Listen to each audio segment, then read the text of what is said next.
In Rory McIlroy's PGA Tour, you really don't want to go from shots like this into, well, shots like that. There's a few different tips you can use to help you get better, but what I would recommend first is understanding the shot arc. The shot arc is this blue kind of object you see on the screen. It's going to take in factors like the wind, the lie, and the elevation for your shots, but keep in mind that it's not going to actually factor in your rollout. So when you're hitting shots, use your blue marker to kind of give you the best idea of where the ball could potentially land if you have an accurate stroke. Here I use that, I end up hitting the ball right off the pin, and it sets me up for an extremely easy birdie putt on my very next shot.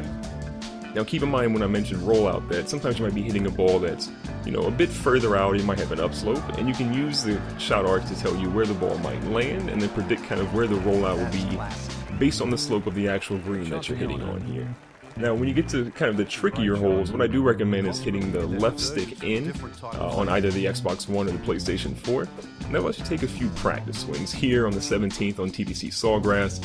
It's a really tricky hole that can definitely get the best of you, and hazards are literally all around the cup. Take a few practice swings, get accustomed, and make sure that your arc is working well for you. Look at the wind, and then you can take a good shot here and try and land it on the green. Here I landed to the right of the pin, and I use the spin on the A button or the X button if you're on PS4, and it gets me right in front of the cup yet again. Now when these shots have all been on the fairway, sometimes you find yourself in the rough, unfortunately.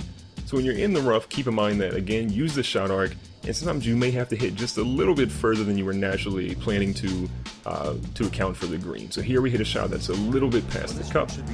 We're going to use the spin to bring it back a little bit, and that gives us a much better shot and hopefully an easier shot at a birdie opportunity.